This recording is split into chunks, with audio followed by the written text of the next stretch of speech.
வணக்கம், welcome to Meena's packing.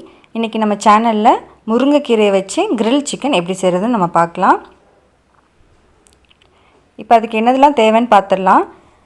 Chicken 4 leg piece with ஸ்கின்னோடு எடுத்திருக்கேன். இப்போ வித் ஸ்கின்னோடு இருந்ததுனா தான் சிக்கன் கிரில் பண்ணதுக்கப்புறம் கொஞ்சம் நல்லா ஜூஸியாக ஷைனியாக இருக்கும். ஸ்கின் இல்லைன்னா கொஞ்சம் ட்ரையாக இருந்த மாதிரி இருக்கும். அதனால் வித் ஸ்கின்னோடு எடுத்திருக்கேன். வாஷ் பண்ணி எடுத்தாச்சு சிக்கன். அது மாதிரி முருங்கைக்கீரை அதையும் வாஷ் பண்ணி வச்சுருக்கிறேன். இப்போ இதை மேரினேட் பண்ணுறதுக்கு என்னதெல்லாம் தேவைன்னு நம்ம பார்க்கலாம். லெமன், இஞ்சி பூண்டு, பொடி உப்பு, பெப்பர் பவுடர், கரம் மசாலா பவுடர். இப்போ இந்த இஞ்சி பூண்டு தனியாக அரைச்சிக்கலாம். அதுக்கப்புறமா இந்த முருங்கைக்கீரையும் கொஞ்சம் தண்ணி விட்டு அரைச்சி எடுத்து வச்சுக்கிறேன். ரெண்டையுமே அரைச்சி எடுத்து வச்சுட்டேன். இப்போ இதை நம்ம ஒரு பேனில் இந்த முருங்கைக்கீரை கொஞ்சம் வதக்கி எடுக்க போகிறேன். எதுக்காகனா அந்த ரா ஸ்மெல் போகணும். இப்போ ஸ்டவ்வில் பேன் வச்சாச்சு.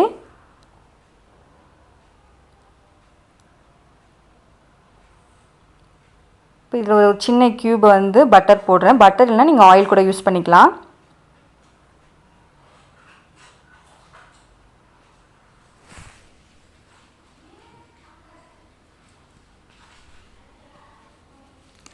ஒன் டீஸ்பூன் இஞ்சி பூண்டு விழுது.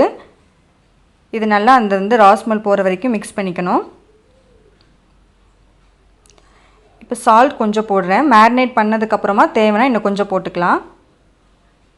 கரம் masala powder 1.5 teaspoon, pepper powder 1.5 teaspoon.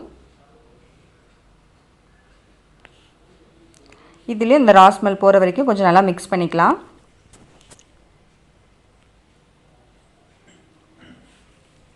இப்போ நம்ம அரைச்சி வச்சுருக்க முருங்கைக்கீரையை இதில் சேர்த்துடலாம். இப்போ இதை நம்ம ஒரு 2 மினிட்ஸ் நல்லா மிக்ஸ் பண்ணால் போதும். லோ ஃப்ளேமில் வச்சுக்கோங்க. 2 மினிட்ஸ் பண்ணால் போதும். ஏன்னா நம்ம இதை திருப்பி மேரினேட் பண்ணதுக்கப்புறம் அவனில் வைக்க போகிறோம். அதுலேயும் வெந்துடும். இது 2 மினிட்ஸ் நம்ம இது அந்த ராஸ்மல் போகிறதுக்காக மட்டும் இது செய்கிறோம். ஒரு 2 மினிட்ஸ் நல்லா மிக்ஸ் பண்ணிக்கலாம்.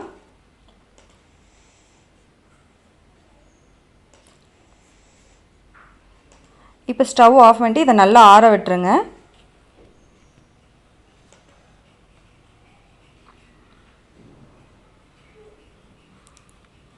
ஆறிச்சு. இப்போ மேரினேட் பண்ணலாம்.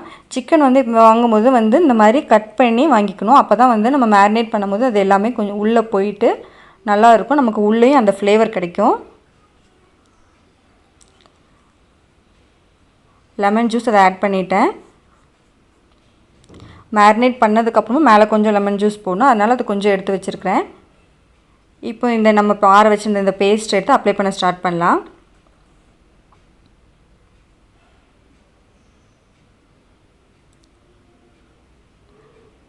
முருங்கைக்கீரை நமக்கு ரொம்ப ஈஸியாக கிடைக்கும். ஸோ நம்ம எப்போவுமே செய்கிற மாதிரி இல்லாமல் சிக்கன் ஒரு டிஃப்ரெண்ட்டாக நம்ம செஞ்சு சாப்பிட்லாம். அவ்வளோதான், மேரினேட் பண்ணியாச்சு. இப்போ இது கூட நீங்கள் கொஞ்சம் ஆயில் கூட சேர்த்து மேரினேட் பண்ணி வச்சுக்கலாம். ஆப்ஷனல் தான் அது. இப்போ இதை ஃப்ரிட்ஜில் ஒரு 3 hours வச்சிடலாம்.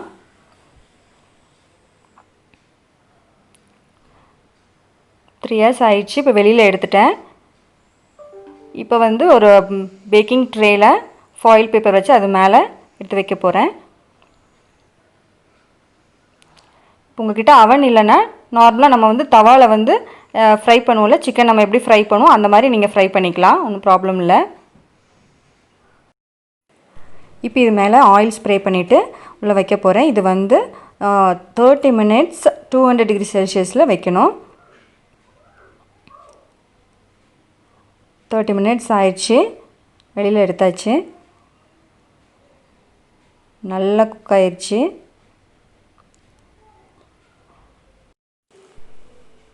சூடாக இருக்கும் போதே சர்வ் பண்ணிடுங்க. அப்போ தான் நல்லா நல்லா சாஃப்டாகவும் டேஸ்ட்டும் ரொம்ப நல்லாயிருக்கும். பாருங்கள், நல்லா சாஃப்டாக இருக்குது. அழகாக குக் ஆகிருக்குது. நல்லா ஜூஸியாக இருக்குது. அந்த முருங்கைக்கீரை அந்த பேஸ்ட் உள்ளே நல்லா இறங்கியிருக்குது. அதனால் சிக்கன் மேரினேட் பண்ணுறதுக்கு முன்னாடி நான் ஏற்கனவே சொன்ன மாதிரி அந்த கட் பண்ணிவிட்டு நீங்கள் மேரினேட் பண்ணணும். அப்போ தான் அதெல்லாம் உள்ளே நல்லா இறங்கும். இது வந்து குழந்தைங்க வந்து முருங்கைக்கீரை சாப்பிட மாட்டாங்க. நீங்கள் வந்து இந்த மாதிரி செஞ்சு கொடுத்தீங்கன்னா முருங்கைக்கீரை சாப்பிட்ட மாதிரியும் ஆச்சு, சிக்கன் சாப்பிட்ட மாதிரியும் ஆச்சு. ஸோ கண்டிப்பாக இதை நீங்கள் வந்து ட்ரை பண்ணுங்கள். இந்த வீடியோ உங்களுக்கு பிடிச்சிருந்துன்னா லைக் பண்ணுங்கள், ஷேர் பண்ணுங்கள், சப்ஸ்கிரைப் பண்ணுங்கள். மறக்காமல் பக்கத்தில் இருக்க பெல் ஐக்கானை ப்ரெஸ் பண்ணுங்கள். அப்போ தான் நாங்கள் போடுற வீடியோஸ் உங்களுக்கு நோட்டிஃபிகேஷன்ஸாக வரும். தேங்க்ஸ் ஃபார் வாட்சிங்.